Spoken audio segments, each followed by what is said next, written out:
Hello and welcome to the Join Dota League Season 3 here on HeflaTV 2. We're going to have another best of 2 series here on, or from rather, the Join Dota League. And it's going to be NFD versus TC. Well, hopefully everybody's going to load in. This is USD, which has been having quite the large amount of server issues. That said, your casters for today are going to be me, Grandis V, and I'll be joined once again by Mike Loris. And, well, we'll also have a stats ban this game, and that'll be Sebek A15, from Join Dota themselves. So, welcome to the cast, Mike Loris. We don't have a draft to talk about just yet, but everybody has loaded in.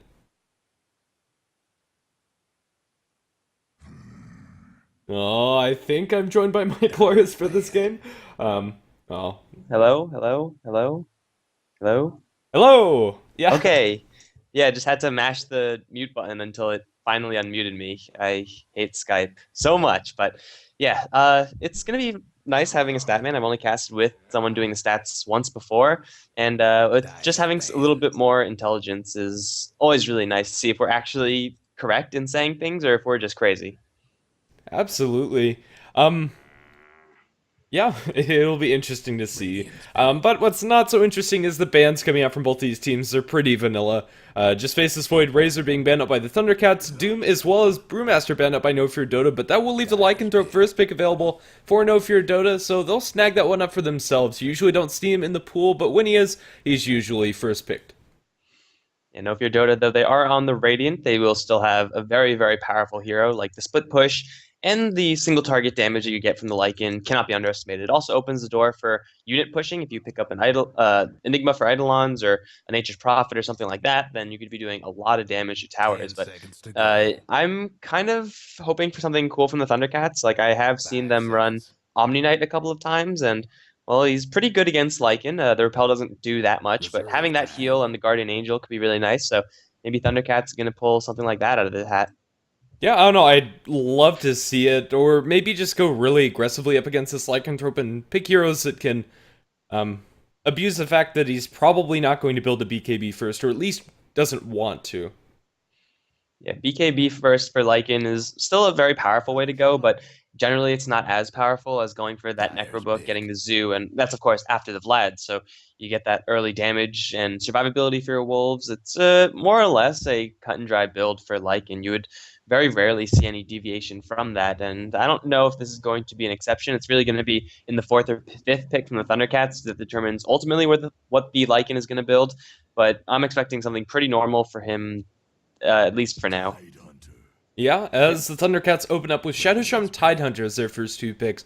All around, just two really solid heroes. Shadowshun pretty much always going to be able to offer something as a support, and will be able to push in those tier 1 towers fairly easily, and Tidehunter also should be able to at least get something out of the laning stage, and at the very least, farm himself up some ancient stacks, and then he'll be able to contribute the Ravage to his team fights. Scarf Mage pick from No Fear Dota is still a pretty standard pick. Tidehunter is a really nice hero to have against the Lycan, who is purely physical damage, him and his wolves. That Anchor Smash is very easy to hit Lycan, and if you end up being 1v1 or at all in the lane versus each other, then Tidehunter should have an easy time. Like, if No Fear Dota don't end up picking a really clear mid hero, then Thundercats could easily put the Tidehunter there, and Tidehunter versus any melee hero really is a winning lane for the Tide. So I do like the setup that Thundercats have going for themselves right now, but of course, no fear. They already have a really powerful start in the Lycan, Skywrath Mage, and Thundercats. With that Lycan, they're going to respect the possibility for pushing in banning out that Death Prophet. Yeah, Venomancer also taken out by No Fear Dota, so another one of those heroes that really likes to be in those pushing style lineups is not going to be available for them. We'll have to see what or rather the Thundercats are going to go ahead and ban out here, is they're pretty much picking what they want to play with and what they don't want to play up against. They're going to eat through the entirety of their time to think about this pick, but I assume it's going to really be about thinking about these two picks, as they'll probably have something to ban and something to pick up for themselves.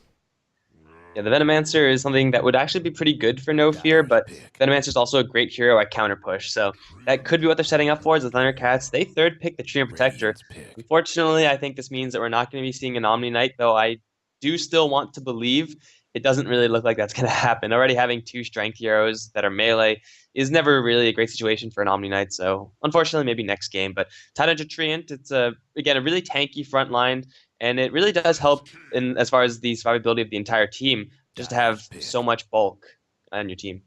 Yeah, for sure. Treant Protector, although his living armor is not going to be very useful up against the full push coming out from No Fear Dota, is once they have the Necrobooks, as well as the Wolves and Lycanthrope hitting away at that tower, it's just going to eat through that living armor very quickly, but it is going to make sure that No Fear Dota are going to have to fully commit to the towers if they want to take them. I don't think they have any problem with doing so, but also Treant Protector will be offering the Overgrowth, which is really good for locking down the Lycanthrope. Even if he has a BKB, still going to have a way to keep him in place. Yeah, no fear in the meantime. They have a very solid support duo themselves. Wraith King's Gareth Mage definitely can be more aggressive roaming to other lanes than the Shadow Shaman and Treant Protector, who can be very aggressive within their lane, but when they have to roam places, then it gets a little bit harder to initiate fights. So they will have setup later on for the Mystic Flare, and well, that's just a winning combination. As the Thundercats, for their fourth pick, most likely going to be heading mid. It's going to be a Tinker pickup. Yeah, Tinker is going to be very annoying for No Fear Dota to deal with, as currently a lot of their push is in the summons, and if they fully commit to that, March of the Sheets can completely wreck that. Although, if they're able to catch out this Tinker, that's going to be a non-factor, so maybe No Fear Dota go for the other option and maybe pick themselves up a Clockwork here. I'd quite like that pickup coming out from them. Yeah, that would be a pretty nice counter to that Tinker. The Thundercats, usually you see this Tinker in response to a very clear pushing lineup because he is so great at that counter push role. It doesn't look like it's going to be the case in this particular game, as right now, No Fear, the only pushing hero that they have is that Lycan. So, I mean, regardless, Tinker does have a field day once he picks up like a Dagon and a Blink Dagger, and hey, ask and you shall receive. It is the Clockwork in response to that Tinker pick. Yeah, Clockwork also works really well to Scarlet Mage, setting up for that Mystic Flare. So once they catch out this Tinker, it's going to be fairly easy for them to bring him down. A Tinker that gets caught out in the cogs with a Mystic Flare on top of them is more than likely going to fall. There's very little he'll be able to do in that situation unless he builds a BKB, which Tinker might be forced into doing that this game, but he won't be doing for quite some time. I think as of right now, as we're entering our final ban phase, I think I like the draft for No Fear Dota just a little bit more. Their heroes work much better together. As we mentioned, the Clockwork to shut down the Tinker also sets up for the Skywrath Mage, as does the Wraith King. The Wraith King Lycan work well together because the stun plus Lycan damage is great, and then you get the Vamp Aura on top of any Vlad, so Lycan's going to have a lot of regen there. Thundercats, they have a whole lot of powerful heroes. Like, their lanes should be fine, but I don't really see them working together that well.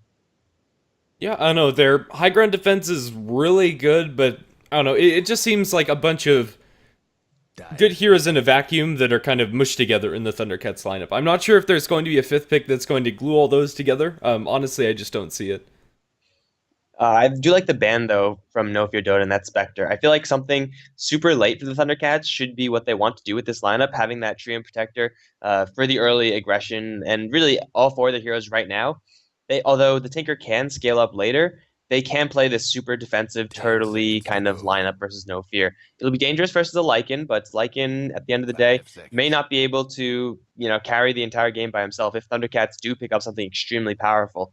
But yeah, I don't know what it's going to be in this particular game, but okay, a Slark. Yeah, I don't mind that much. Goes pretty well with Treant Protector. You could play super aggressive with that hero. Yeah, for sure. It's good at catching out the Lycanthrope. Your haste isn't going to help you get away from the Palance. I don't know. Slark is okay if he's able to get off to a good start, but that's really going to be kind of what the Thundercats need to make sure happens. I think they need to play aggressively with this Treant Protector and Slark in order to really make those picks worthwhile. In lane, Clockwork shouldn't be able to get anything, and well, they definitely like to get some kills on him early, but I think really the timing that the Thundercats need to hit is once Slark picks up his first item, they need to start making things happen around the map. Yeah, if the Slark picks up something like a Shadow Blade, he could spot easily so that he could see where the Tinker can safely teleport in and try to be a little bit aggressive. So if they do get farm on that Slark, then he should be fine. And as you said, with only a Clockwork, or most likely going to be the matchup for that Slark Treant Shadow Shaman lane, then they should be able to secure the Slarks and farm, as it looks like the No Fear Dota side, their final pick, is going to be Puck. I really like this pick from them. It doesn't have a great lane advantage versus the Tinker, but since you have so much mobility, the Blink Dagger boost to travel from Tinker does have a counter, plus the silence versus Slark is super useful. Yeah, and also just giving Lycan the uptime on the auto attacks on individual units is going to be very helpful in this game. Yeah, I don't know, Puck is just traditionally very good with Lycanthrope. all around. And yeah, I think it's a really solid pick for No Fear Dota. We'll have to see how it's going to work out for them this game, as they are playing on the Radiant side. We are going to have Robert, oh my goodness, Niemeyer on the Clockwork, Zato playing in the puck, Arf playing on the Skywrath Mage, Monkeyface or Nino going to be playing on the Wraith King, which will leave, last but not least, Migo playing on the Lycanthrope. On the TC side, we have the Tidehunter heading towards the off lane. No surprises there. He's going to be handled by DK. Reality is going to be using the Tinker over in mid. Christine's going to be supporting as the Trio Protector, as will Salen on the Shadow Shaman, and that leaves Guanzo up top farming as that Slark. And wow, we actually see level 1 Rocket Flare being picked up from the Clockwork. He just wanted to make sure that the enemies weren't all grouped up as 5 going to go into their jungle. That's if they weren't smoked, that probably would have caught them. But it's just the Tidehunter, and Tidehunter's going to be going up against, well, 2 melee heroes and 1 ranged hero, I think. So he should have a really great time, and he'll have a really super great time if Arf ends up going up top, though it doesn't seem like that's what's going to happen. If he's up against, just 2 melee heroes, then Tidehunter just wins. Yeah, I don't know, Tidehunter, early on, he started out with 3 tangos, had to pull one of those towards his Tinker, as well as a salve, so he doesn't have that much regen up against the Skywrath Mage, and definitely having the Skywrath Mage in the lane would help out No Fear Dota quite a bit in zoning him out. But if they do leave him alone with just the Wraith King and the Lycanthrope in lane, he is in for a good time. It looks like Skywrath is going to settle down in bottom after dropping the early wards. Yeah, DK actually didn't start with the Stout Shield, nor did he start out with Boots. Usually you see one or the other, but he's actually holding on to gold. I don't really know why you would do this as a Tidehunter. Like, if you're going to be holding on to this gold, you might as well get the Stout Shield. I guess he just wants to see if he's up against the Clockwork solo, and maybe NFD they're going for an aggressive lane, but yeah, he's going to potentially be in for a little bit of trouble before he picks up his first item, whether it be the Boots or the Stout Shield, but he should be fine. He is Tidehunter, and again, he's versus 2 melee heroes, so that Anchor Smash is going to protect him in a big way. So I think all in all, he should be okay on this lane, although he's going to get stunned up already, and the damage from Anchor Smash, it's not going to help versus those Arcane Bolts. It's just too much damage coming out from the Skywrath Mage. That wasn't even Lycan near there. That was just Skywrath Mage and Wraith King. Yeah, so in the end, Tidehunter just overextending, and now we're going to see our Statsman put something up, as Clockwork is also going to give up a kill up in top, as it looks like they were just able to chase him down with the Leech Seed coming up from Treant Protector with those boots first, follow up with those shackles, easy first blood, to be honest, or not really first blood, as the first blood was taken down in bottom. But yeah, Clockwork needs to be very careful in this lane, and after giving up a kill, so does the Tidehunter, especially without boots or Stout Shield, as aforementioned. Yeah, he could have picked up a Stout Shield, and if he did have that Stout Shield, I want to say 100% he would have survived that, so I don't really know what he's saving for. Maybe he wants to go for a bottle or something, but it's certainly not helping him now, having 300 gold and nothing to spend it on. But yeah, top lane also did go down.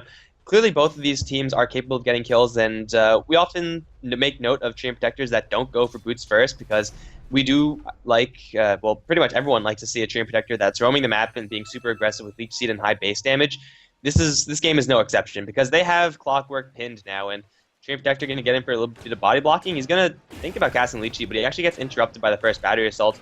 The Shadow Shaman's a little bit too far away, but they force the Clockwork very far out of lane. Yeah, I don't know, he was walking up towards the Clockwork, and it was kind of a case of who found who. In the river there, Treant Protector was looking for the Leech Seed, but then after Clockwork cast the battery assault, it was kind of like, I don't know, he couldn't do anything alone and needed the Shadow Shaman support there. And even with the Shadow Shaman shackling him up, he wouldn't have been able to get that much damage off, as his right clicks would be interrupted by the constant stuns coming out. For now, in mid lane, we are going to have a Jaunt Forward coming out from Zato, but yeah, with Living Armor, Tinker is going to be just fine. I don't see Tinker dying in this lane without huge missteps. Well, they do have a wraparound. 9-0 is right behind him as the Wraith King. Missile going to fly in. Reality, though, is going to bottle up straight to full. So this is going to be a difficult kill, as the double damage rune does time out for the Wraith King. If they did get initiation with that DD Wraith King, then I think they could have killed off the Tinker. And I actually do like that play from Zydo, knowing that his teammates were right behind there. It's like just trying to be aggressive and trying to make nothing suspicious happening. But now Reality going to get stunned. The 9-0 Skeleton King is taking a lot of damage on the tower, but the Orb Forward in Reality is going to go down. 9-0 taking a lot of damage from that, but he's going to be just fine. A successful gank and rotation from the No Fear Dota's team. Yeah, this is going to leave the Lycanthrope solo up against the Tidehunter, and is given Tidehunter is level 4. So all around the map, TC not losing out entirely because of that rotation, but still, you really want your Tinker to get off to a good start. As far as the supports now, I'm not sure if you really need the tree here anymore. He's out of mana, doesn't have the leech seed to offer, and I think just pulling or stacking for the Tinker would be a better usage of Christine's time. And the Clockwork is actually contributing quite a bit with these Rocket players. He's messing with the creep pulls and just being a general nuisance with that skill. It is only a level 1 Rocket player, so it's not really too impressive, and he's holding on to 1 skill point. So we're going to see if he wants to go deeper into that, or if he's just going to go for a little bit more standard battery assault build. But take a quick look at the mid lane. That's a kill for the puck, definitely helping him out in a big way versus this Tinker. But still, Tinker is getting enough farm to say that he's holding the lane enough. And looks like Clockwork has in fact gone for Rocket player. Might just hold it at 2 though. Yeah. I don't know, I usually don't like to see Clockworks go all the way into Flare unless they really can't do anything once they get their level 6, but up against a Shadow Shaman and Tree and Protector, you definitely can get the kills if you isolate those supports, and I think just not putting the points in Battery Assault would harm his aggressive roaming potential quite a bit. So just getting the 2 points in Flare I think is okay. This Tidehunter has actually not been zoned out as much as I thought. He's pretty much on par with the Clockwork, just a little bit of experience behind, so the rotation out from No Fear Dota got a kill on the mid lane, but the Lycan versus the Tidehunter matchup is one that does favor the Tidehunter in the end. So, I mean, I don't know, maybe just RF and Nino just not applying as much pressure to this bottom lane Tidehunter as I thought. After getting the first blood, maybe just got a little bit complacent, because Tidehunter really, all he does want is to get that level 6. Ravage, once he has that, he could leave if this is getting really bad for him. And, well, he's not having the best of times with the Arcane Bolts flying, but still the Anchor Smash should keep him relatively safe. Yeah. I don't know, sooner rather than later he'll be forced to eat through his salve, and once he does, he's going to be completely out of reach in this lane. So the spam coming out from the Scarlet Mage is going to become a little bit more relevant, as it will be permanent. And might force him back into bases. Yet they do go up in top as they're going to get the balance. The way of the Clockwork, and Clockwork found a very awkward situation. They already used the Shackles, the Leech Seed's going to be there, and they should be able to chase down this kill. And Slark secures himself the last hit. Guanza going to be very happy with that little extra infusion of gold. Stealing 12 agility certainly helps in securing the last right click on the Clockwork. It's a pretty tanky hero, but not tanky enough. So Slark is going to be getting, well, that's the second kill up on top, though. The first kill for him. Already sitting on Power Treads. I'm interested to see if he's going to be going for a Shadow Blade or something like that, or going for, you know, a little bit of a different item for Slark. With Slark, the item choices that you make, they are pretty much all good. There are no bad items for Slark. Like, you go Shadow Blade, you go Orchid, you go Sanjin Yasha. It really just depends on what you want to do. So, interested to see what he wants to be building with his hero. I'd kind of like to see Blinker drums coming out from him this game. The extra stats from drums would be very useful, as well as just being an all-around good item. If he wants to get aggressive early, and Blink Dagger just kind of feels like a better Shadow Blade if you want to get the jump on somebody from a distance. Although Shadow Blade's better for roaming around the map, I don't know. I'd still like to see the Blink. Yeah, it's a solid pickup, and it will still give him some initiation, get in really close to someone like a puck, and if you could jump on the puck without him realizing the fact, then, well, obviously he won't be able to get the phase shift off. And since he is going for a pounce-heavy build, which is more or less standard on the Slark, it's very important that you land that. And it's very hard to land a pounce on a puck, because he's now going to try to go for Reality. The laser's going to fly, and Reality is going to be safe for a little bit, as he does bottle up with the Living Armor. Zydo taking one too many tower shots. He's going to pop a regen rune that he's been holding, though, and he should be fine. Assailant does teleport in. Zydo still bottling up on the way out. Will take a shock, but it looks like he will live, albeit barely.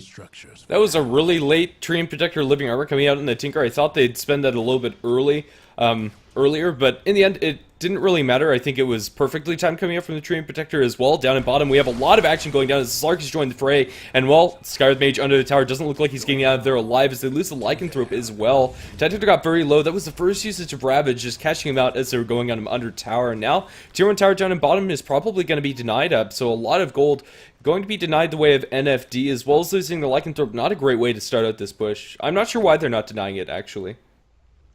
I don't know. There it is. He heard you. Salen will, in fact, deny that tower. So, NFD, when you run a Lycan, you kind of want him to get a lot of gold, get those quicker power treads, Necro Book, and then eventually BKB. He already does have a Vlad's up, and I didn't get a good look at exactly what timing that was, but I mean, it's pre-8 minutes, so it couldn't be too bad. He has a very large amount of CS, so he's farming pretty well, but still, having gold denied from you is never a pleasant thing. As Zydo, well, he's having more golds. He's doing the gold denying on the other end now. He's found the Tinker stack.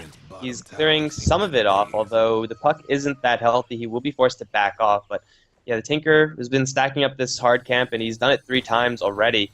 There's a lot of gold denied to this Tinker, and that's super important for the NFT side. Well, importantly for the Tinker, the 3 large creeps are there, but now the Clockwork's gonna come and steal all of them, as well as a couple of skeletons if he wants to, or he could just leave those there and deny maybe 1 stack before they time out, but they're looking to find this Clockwork, but on the retreat he'll be just fine. It's a pretty large nuisance for Reality, and I actually don't know how long these Skeleton Warriors last, but at the very least, the Martian Machines will be there, and well, Reality's going to be pretty sad that that happened. In the meantime, mid lane, DK is going to get some living armor, but here comes the Wolf and Mago. He already used the Anchor Smash, and he will actually not snap the coil. That was perfectly timed, but it doesn't really matter, because he's going to go down anyway. 9-0, trying to get a Wraithfire Blast onto Christine, though he's a little bit too far away, just going to get experience from that kill. But hey, it's another kill on the Tidehunter. That's the second death of this game. Yeah, Tinker's gonna lay down a couple of marches here. Doesn't have a lot of mana to do so, and I don't know, this Tinker's not really getting the farm that you'd like to see from a Tinker. Honestly, at this point in the game, you'd like to see him thinking about finishing those Boots of Travels, but he's not really that close. He's about halfway there, which isn't bad, but dying once as well as getting your stacks denied from you is really harming Reality's farm. And also, his Ancients have been blocked by the Radiant Observer Ward, so he's not gonna have those available. And, well, Reality is not inbound for a very fast Boots of Travel Soul Ring Blink timing. Yeah, especially when you compare it to the farm of Puck. Like, if Puck was a Tinker, well, Puck would have the Boots of Travel. Instead, he, of course, does go for a Blink, as in the meantime, mid lane, there's a hook shot onto the Tinker. Reality's going to be in so much hurt, but the Living Armor might be enough to save him as the Ravage does come out. Marching Machines destroying the Puck, and now Arf also in a little bit of trouble. That's going to be a 3 kill for TC. The Thundercats clean up big there as the Living Armor saving Tinker. This tree has been working overtime. Absolutely, and diving into Marching Machines as well as into a TP Ravage is never something you really want to be doing, and it looks like TC are going to be the first ones to really be able to 5-man down a tower as they're looking at this tier 1 tower in mid with Surfboards down on the ground. It's already at half health and the delay is only going to come. They might be able to get a deny attempt, but I'm not even sure if they're going to be able to get that. Yeah, in the end, it's given away to Dire. Nobody got that last hit. Concussive Shot's going to be annoying for the Tidehunter, but in the end, nobody to jump on that. That's a huge infusion of gold for Reality. We were just saying that he's so far away from getting his Boots of Travel, but hey, getting 2 kills and then getting a tower destroyed for your team, and suddenly he's sitting at 2,300 gold. So that's Boots of Travel money for the Tinker. Just out of nowhere, he gained about 1,000 gold. So NFD, they overextend just a little bit too much, and not only do they die, but they die at like the worst possible time. Yep, and Guanzo. Looks like Guanzo is going to be heading towards that Shadow Blade this game. Going to make a nuisance of himself towards the Scarlet Mage and potentially even the Wraith King if he's able to catch him out alone. And well, we'll just have to see as Tinker is going to deliver those Boots of Travel toward himself as well as the Soul Ring recipe. So Tinker, after those 2 kills, you pretty much hit it right on the head. He's right back on the normal track of item progression for Tinker. And, well, it's looking good for the Thundercats now. They're kind of getting this good start. Although, Lycanthrope, even if he starts out slow, has the potential to completely explode. So let's see how the next couple of minutes of this game are going to go. Yeah, as far as late game split push, the Lycan is probably one of the strongest heroes to do that. I would say right up there with the Nature's Prophet. And the problem is for TC is that their best response to that is most likely, well, either going to be the Tinker just to try to slowly push the Lycan out of lane, or to send the Slark in order to try to, pick a fight and hopefully kill the Lycan and thereby stopping the push. But if Slark picks a fight with Lycan, then Slark needs a couple of points in Essence Shift, or needs like some agility from Essence Shift beforehand. Otherwise, Lycan's just going to turn around and tear him to shreds, because Slark at that point won't be able to stand and fight versus this Lycan. But they're going to put a little bit of pressure on the top lane, and they'll force a lot of movement from NFD. They're going to put 3 heroes up on top, still the Wraith King on his bottom lane, and still the Lycan in mid as they jump in on the Skywrath Mage very easily with that Shadow Blade. Now the ward's being deployed within the cogs. Guanzo's taking a good amount of damage, but hey, Shadow Dance is pretty nice for keeping yourself alive, and they're going to bring in the Tinker. They don't have the Serpent Wards for this push, unfortunately, but they get 2 kills, so they should be pretty happy about that. Yeah, I don't know, it's always a bit sad when you see a Shadow Shaman have to commit the wards this close to the tower, but yet too far as they won't be able to get the damage on there. But with a couple marches, they should be able to take this if they do want to commit. But then again, they're going to lose a lot of damage on their tier 1 mid, as well as bottom not going to be looking too great either. Lycanthrope has just kind of been 100% jungling, almost has 2,000 gold towards his Necronomicon, presumably, online. For now, the Thundercats are going to just take this tier 1, and, well, yeah. The Radiant lost Doesn't look like it's going to be a tier 1 for tier 1 trade, although Mego does move towards the mid lane. The Slark is coming and he has a Shadow Blade. He has full mana, a lot of health, and Arf is looking very tasty. Teleportation in from the Tide Hunter instantly gets silenced, however. They don't have enough burst damage to kill off this Tide, and he can't get a Ravage off. And instead, he's going to go for a Gush into Lycan, who's completely out of mana, so he doesn't have enough to actually shapeshift. And Guanzo, I don't think he recognizes that. That's why he backed off. But he could have just gone for it just a little more. I think he just wasn't aware of that mana fact. Yeah, I don't know, I would have liked to see him at least try for it, maybe look for the next pounce before you give out, but in the end, maybe just respecting the fact that NFD had some support inbound there. Living Armor is going to negate pretty much all of the chip damage that Puck was able to do in this tier 1 tower mid, so in the end, the Thundercats are going to get a really good trade as Tinker continues split pushing, but gets caught out by the Clockwork, and he will be able to get the Marching Machines down the ground, but with the help of the Puck, they should be able to get the score. Will they? With Scarlet Mage coming in, they're going to have to commit to Dream Coil, and will they get the return kill on the Clockwork? No, they won't. The Scarlet Mage is... Oh no. Yep.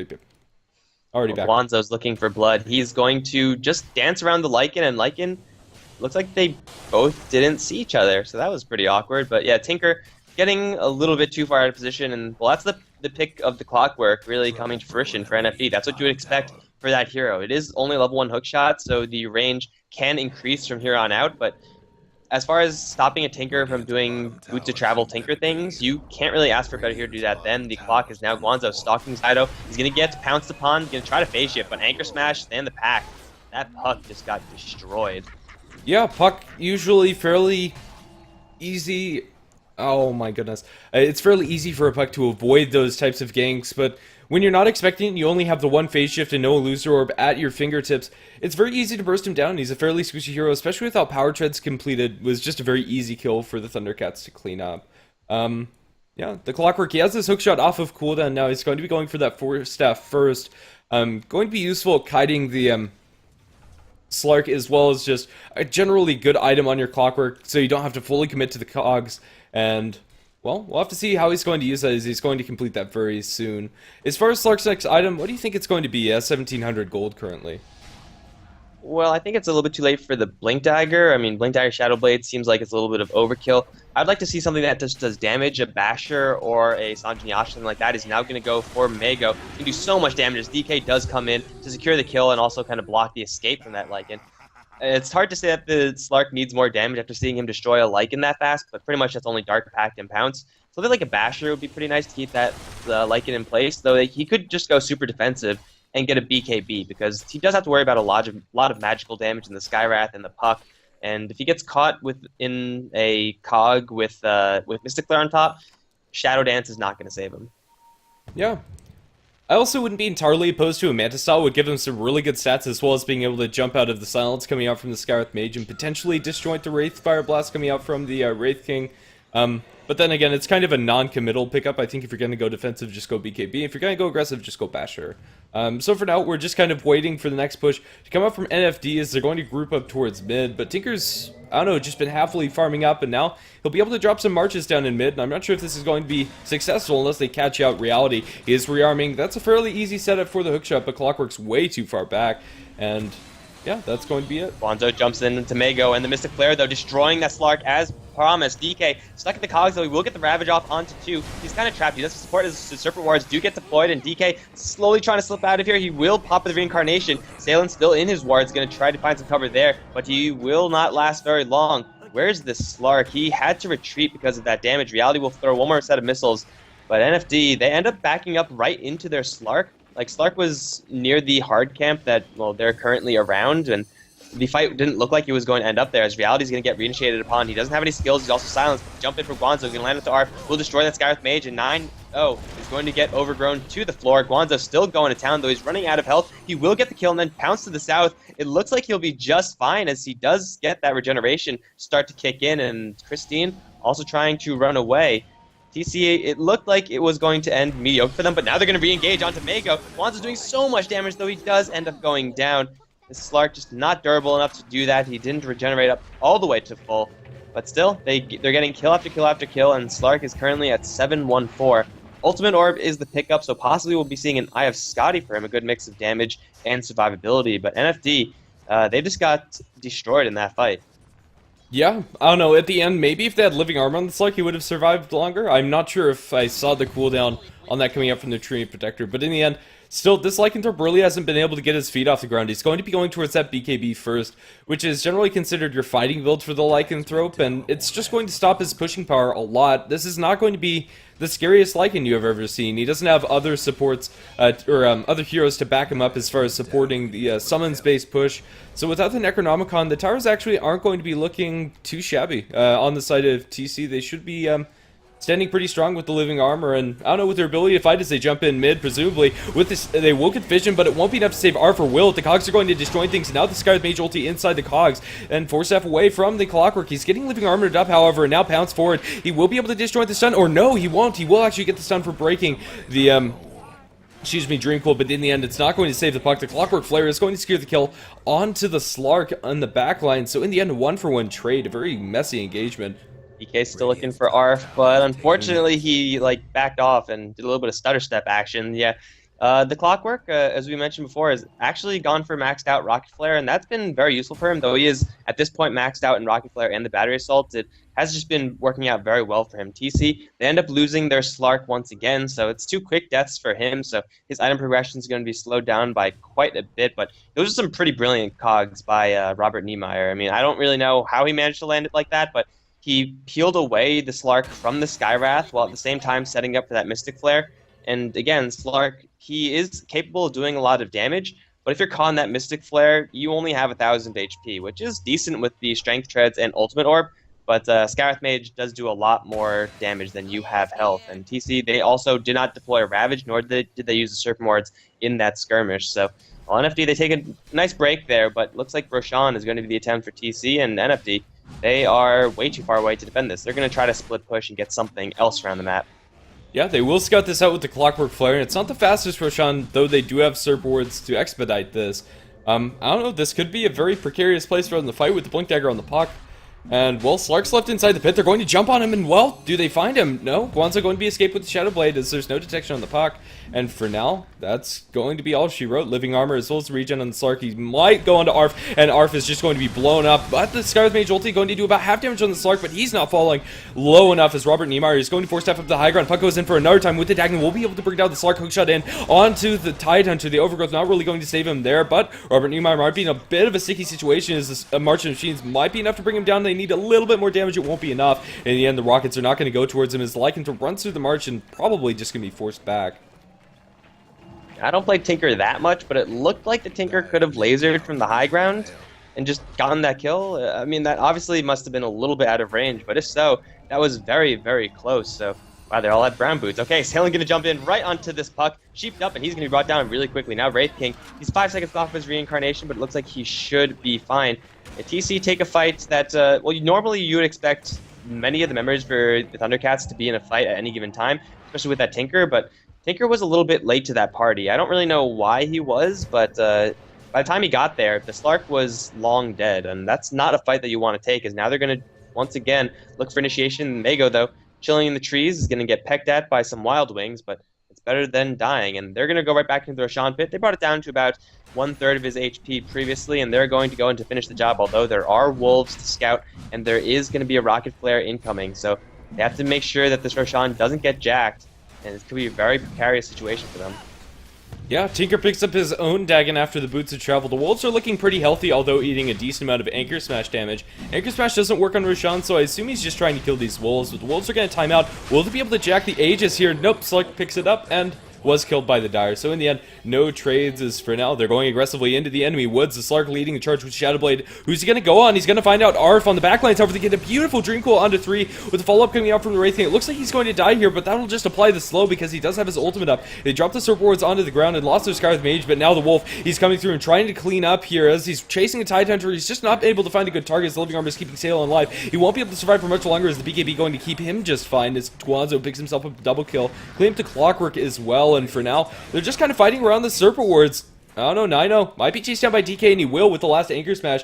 The Slark potentially going to find out Migo, and with another pounce he will. Triple kill for Guanzo, and that's going to be a 4-for-2 exchange, as Zato going to be the only survivor on the side of NFD. Yeah, taking out the Skywrath Mage to start out that fight, just a nice start to have, and then setting up those serpent wards in a very, very tight area. Like, there's not much room to maneuver in this area. Like, you could either go left, right, or down. That's it. So TC, they drop the serpent wards in a fantastic place, and they fight around them. And that was just really well played for them in determining where they want to actually start that fight. And the Shadow Shaman wards, though I don't think he actually got any kills from them, they shot so many times, so they did a lot of damage. They definitely were well worth the cooldown. Even though they can't take a tower off of this one, they take a really nice fight, and they still hold the Aegis for Guanzo. Yeah, for sure. I guess it's about time we looked at the graphs, although this game has been full of action. We are going to have a little bit of downtime. As well as expected, TC have a decent lead towards their favorite, about 8,000 gold, potentially a little bit more going their way, and experience going to be vastly in their favor, now updating to 12,000. Yeah, I don't know, they've just been able to pick up a lot of kills around the map as well. They might find one more on Nino with the overload command, the living armor, and now the TP in from the Tinker just zapped to death. The Shadow Shaman picks that up with the Ether Shock. So many laser blasts, like laser and ether shock. Not even Dagon was used. In the meantime, Clockwork, I missed that one, but he does get dropped up on top lane. Mago's going to send out some wolves to scout, but Thundercats have pretty much made their home on the No Fear Dota side of the map. Guanzo's pushing out top. He doesn't have any way of getting into this fight easily, so if No Fear Dota actually wants to start a fight, this is going to be the time to do it. But for now, looks like everyone from the Thundercats are going to retreat because they know that they're getting a win up on top. Guanzo's going to get a lot of creep clearing, and he's going to pick up his completed Eye of Scotty. Jesus, this Slark is going to be really hard to take down. Salem and Christine are still in the area, and they do know that they're spotted, but it looks like they're just going to book it. Still the top lane. There's no response from No Fear Dota. Where are all their heroes? They're going to lose this top tier 2 tower, though it looks like finally the Lycan's going to come in. Unfortunately for them, they fortify right before the tower drops below deny range. Now Tinker's going to jump in. Has a Dagon level 2, I think. Yes, has a Dagon level 2. And they're going to look to pick a fight here, because Tide off to the side has a Blink Ravage. Guanzo's just going to go straight for the tower. Will get shot as the hookshot does fly in and secure the Tinker, although the Cogs, the Cogs I think missed, actually. But Mago still going to chase down Reality. Anchor Smash going to slow him down a little bit, but it's not going to help enough. Tinker trying to bottle up in the meantime. Ravage not used just yet. There it is, finally onto 3. Guanzo, though very low, is going to use the Aegis here, it looks like, but he's going to Shadow Dance, start to regenerate as he does jump after Robert. One more hit, there you go. It's double kill for Guanzo. They only use the Tinker thus far in this fight. Still the Shadow Shaman and the Treant not here, so No Fear Dota, they take a fight with crushing number advantages, but they don't come out on top. Yeah, and now they're going to make it even more as they get the tier 2 tower down in bottom with the Shadow Shaman left alone.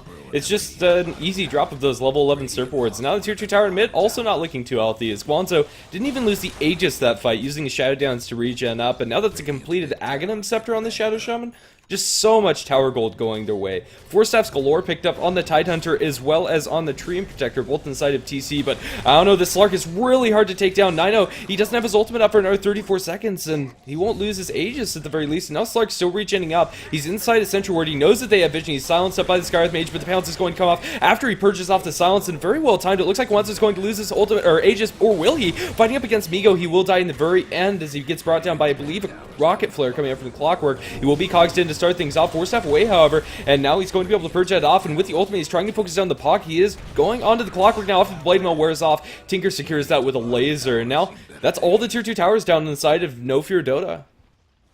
This Slark is just so terrifying. TC, I don't know if they have a Vlad's, but that would certainly help the Slark just go nuts. Like, if the Slark was lifestealing at all during that last fight, the No Fear Dota side wouldn't be able to kill him. It's just not going to happen. They need literally 4 heroes focusing this Slark at the exact same time if they want to kill this hero off. Or, you know, have him drop below half to start this fight off. He does have living armor plus Nature's Guise, and he's just going to pounce out, in fact, and Tinker off to the side will start firing off some missiles. Will almost kill off 9-0, but it looks like Guanzo will regenerate because he's invisible, and that Shadow Dance is going to give him so much effective HP. With that living armor on top, Guanzo just has so much freedom to just go nuts in these fights and really not worry too much about his safety because he has so much backup. They're just going to slow siege his tower. They have Aghanim Serpent Wards, which will be up right now, in fact.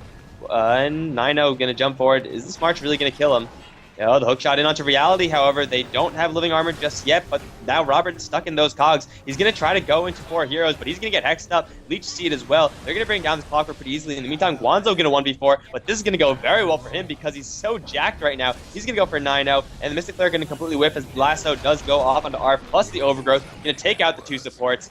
GG has been called, and NFD, well, that was 2 1v4s going out at the same time, and the difference between them really spelling out how this game has went.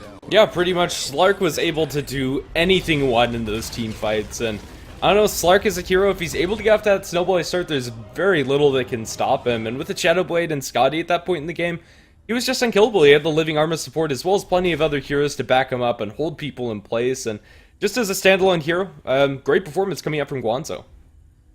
Yeah. Also, got to hand a lot of credit to the Dream Protector. He was on point with his living armors. The Tinker in the mid lane was saved a couple of times. Of course, the Slark getting saved many times from that. And overall, Thundercats performing very well in this game number one. But it is just game number one out of a two-game series, so that one should be coming up very shortly, guys. Yeah, so see you soon here on HeflaTV 2 with Game 2.